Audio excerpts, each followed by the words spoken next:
Chapter 4. When the five could run no more, they collapsed in a clearing, gasping for breath.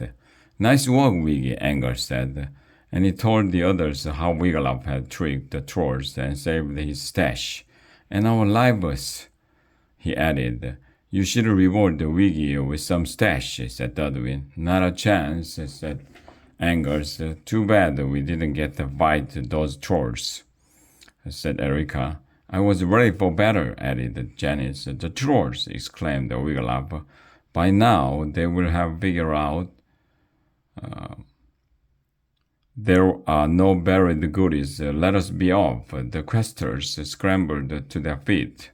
Here we come, Worm, Wigglytuff cried, and they quickly marched off toward the lair. As he trudged up steep hills and down, Wigglytuff thought about Worm. Right after he'd hatched, he was so small that Wigglytuff and Angers had wrapped him in a blanket and carried him to Daisy in the henhouse. And the day Worm had first opened his eyes, he'd look right at Wigglytuff and said, Mommy! How Wigglytuff loved that dragon. At last, the signs began appearing by the side of the road. This way to the lair. Visit the lair. Open every day. Soon they were joined on the path by more and more people heading for the lair. Wigglytuff wondered why a dragon cave would be so popular. The sun was high in the sky when they passed another sign. You're almost there. Wigglytuff broke into a run, and the other questers ran after him. But when they reached the cave, they all stopped short. Could this be the right place?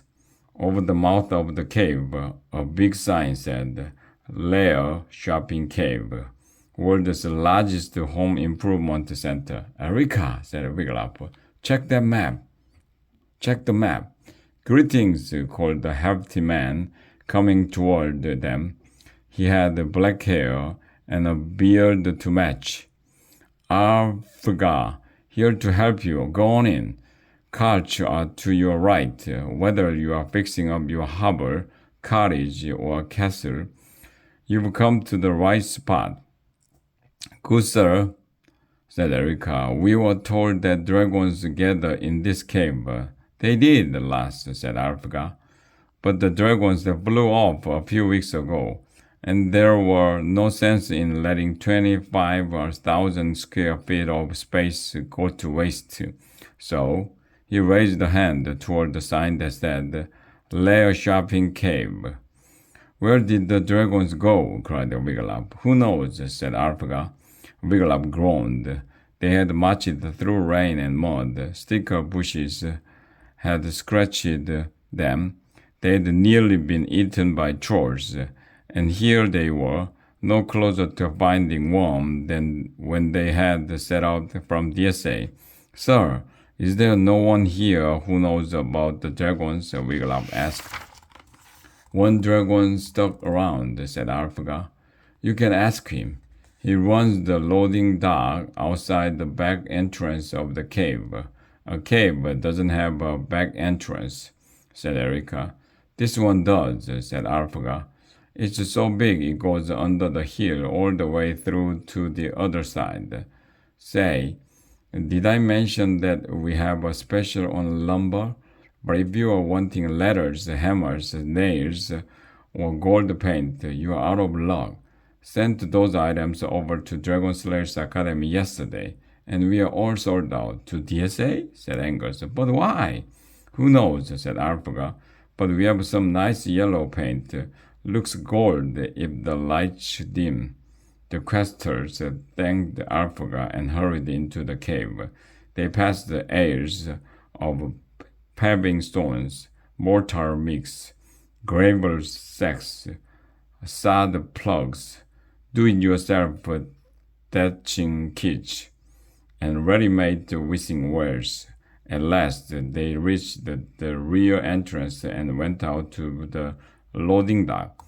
A sand-colored dragon was stacking bales of straw in a wagon. Other wagons were lined up along the road, waiting to get their gold. Excuse me, dragon, called Wigglytuff. Name's Bob, said the dragon. We are looking for a young dragon named Worm. Bob, said Wigglytuff. He's green and has yellow eyes with cherry red centers. Was he here? Yep, Bob nodded. Said he was raised by humans. Came here to hobnob with other fire breathers. Learn what we dragons had to teach him.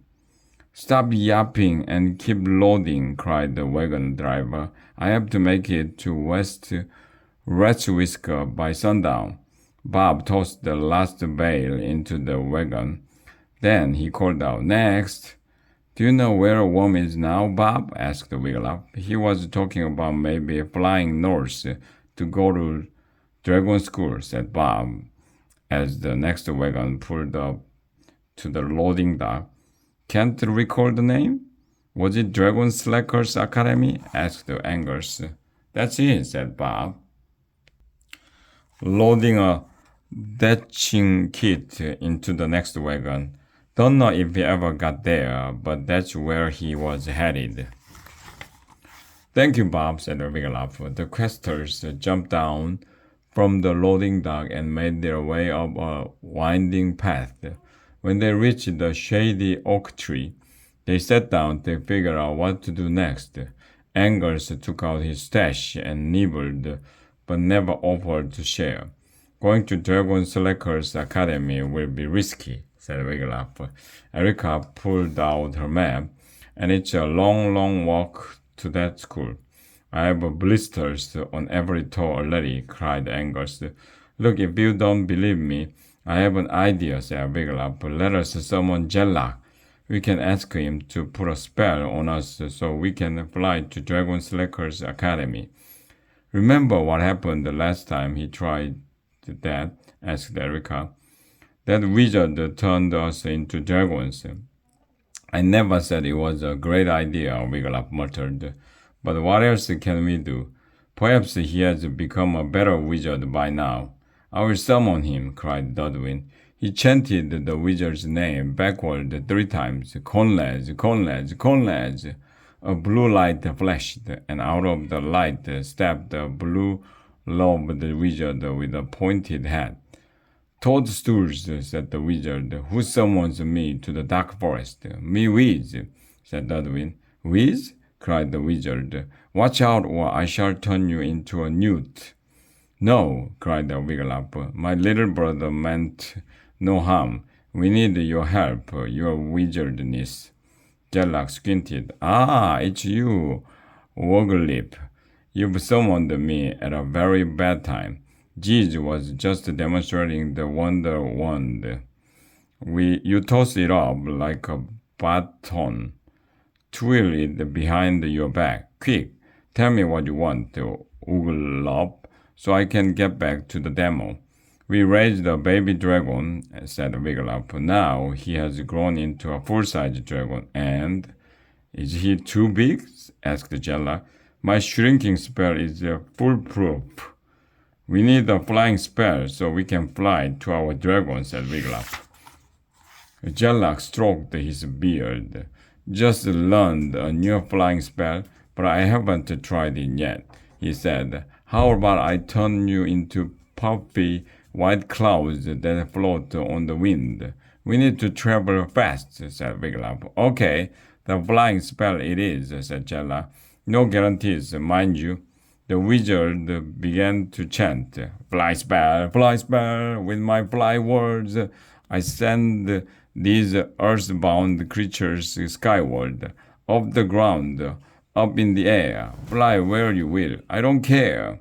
I feel dizzy, cried Dudwin. Wigglytuff felt dizzy too, and he was growing smaller, much smaller. Had the wizard put the shrinking spell on them by mistake? Fly, oh, fly, wherever you might. Fly for a day or fly for a night. A buzzing sound filled Wigglytuff's ears. Was another of Jellock's spells going wrong?